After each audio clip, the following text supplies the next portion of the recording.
Sa video na ito ay pag-uusapan po natin ang isang mainit na balita tungkol po sa pag-angat ng presyo ni XRP. Oo po, umabot na ito sa higit $2. Tumaas ng mahigit 15% sa loob lang ng isang araw. Pero ano nga ba talaga ang tunay na dahilan ng pagtaas na ito? SEC case ba ulit ang dahilan? May bago ba silang partnership? O may mas malalim pa tayong dapat na maintindihan? Kaya yan po ang siyang ating pag-uusapan sa video na ito. Pero bago po tayo magpatuloy ay pakibasa na lamang po muna ang disclaimer dito sa ibaba ng ating screen. At ayan, simulan po natin sa kung ano po ang nangyari sa presyo ni XRP nitong mga nakaraang araw. At ayan, ang presyo po ni XRP ay nagkaroon po kasi ng roller coaster ride nitong linggo. Noong April 7, bumagsak po ito sa multi-month low na $1.6401. Isang napakalaking pagbaba para sa mga hodlers. At ano ang dahilan? Ayan. Ang dahilan po ay mataas na tensyon sa global trade dahil po sa mga tariff o buwis na ipinataw sa imports at saka exports. Marami pong investors ang natakot kaya iniwan nila ang mga tinatawag na high-risk assets kabilang na ang crypto. Pero pagkatapos po ng ilang araw, nagulat po ang marami sapagkat nitong April 9 kahapon ay tumaas po bigla ang presyo ng XRP ng 15.3%. Umabot po ito sa daily high na $2.08 at sa kasalukuyan ay nasa mga bandang $2.03.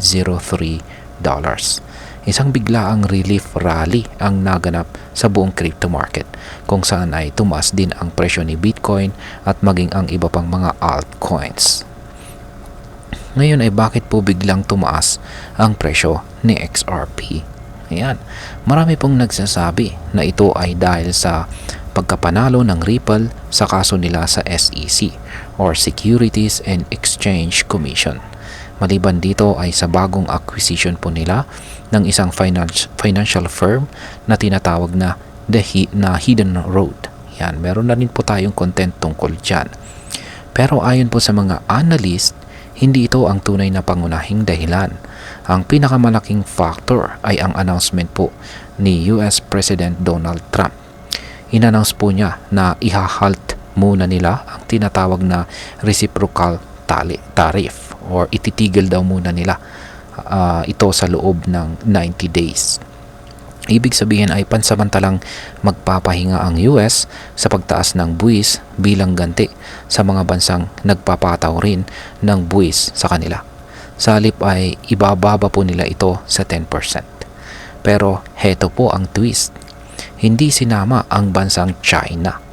Sa halip ay tinaasan palalo ng US ang buwis sa China hanggang 125% dahil daw sa kakulangan ng respeto nito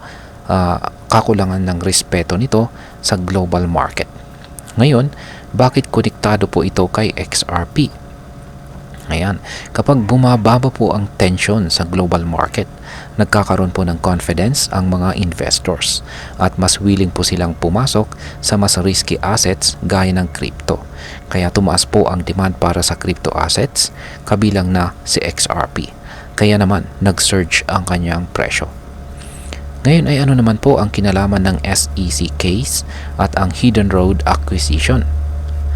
Yan, oo, may epekto rin naman ang mga ito, pero hindi sila ang main trigger ng biglaang pagtaas ng presyo ni XRP.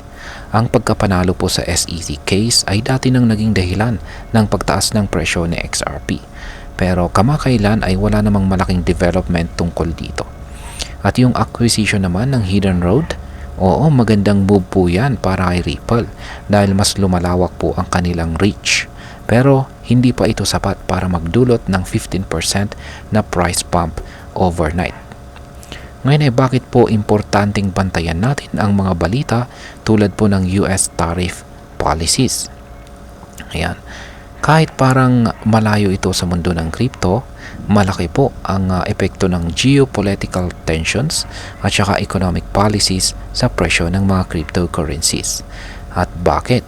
Yan, ito po ay dahil ang mga investors ay laging naghahanap ng safe haven o kaya naman ay opportunity para kumita. Kung ang tingin po nila ay magiging mas stable ang environment, pumapasok po sila ulit sa crypto.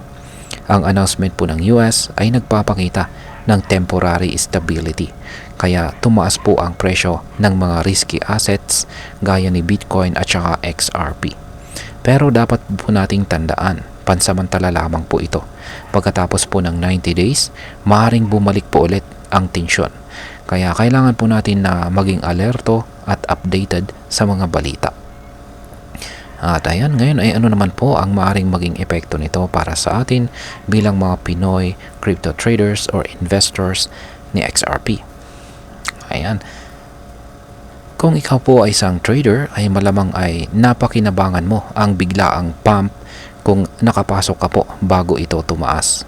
Pero kung ikaw naman po ay isang investor na long term, maganda pa ring balita ito dahil nagpapakita po ito ng resilience ni XRP kahit na maraming nangyayari, kahit na marami pong nangyayaring kaguluhan sa market. Pero dapat po nating tandaan, volatile pa rin po ang crypto market at ang mga ganitong paggalaw ay pwedeng mawala agad kapag nagbago ang sentiment sa global stage. Bilang isang Pinoy investor, importante po na tayo ay maging updated sa international news, mag-set po ng ating risk management at wag po tayong basta-basta sumakay sa hype. Ang mga ganitong pagtaas ay opportunities, pero pwede rin maging trap kung hindi natin naiintindihan kung bakit ito nangyari. Yan, bilang panguli ay ang masasabi ko naman po rito ay ang biglaang pagtaas ng XRP ay hindi lamang dahil kay XRP mismo, kundi dahil sa kalagayan po ng buong financial world or dito sa mundo ng pinansyal. Makikita natin dito na ang crypto ay hindi po hiwalay sa real world politics at saka economics. Connected ito. Ang mga balita mula sa mga malalaking bansa tulad po ng US ay may direct impact sa market behavior. Kaya kung seryoso po tayo sa crypto trading o investing, hindi po sapat ang technical analysis lamang. Kailangan na rin natin na intindihin ang macro factors gaya po ng mga tariff wars, inflation, monetary policies at kung ano pa. So, kung ikaw po ay isang Pinoy na gustong magtagal dito sa mundo ng crypto, kailangan na matuto po tayong magbasa, mag-research at higit po sa lahat ay maging maalam at saka mapanuri. At ayan, hanggang dito na lamang po tayo sa video na ito mga ka-crypto. Marami pong salamat sa panonood. Ingat po tayo lagi at God bless po sa ating lahat.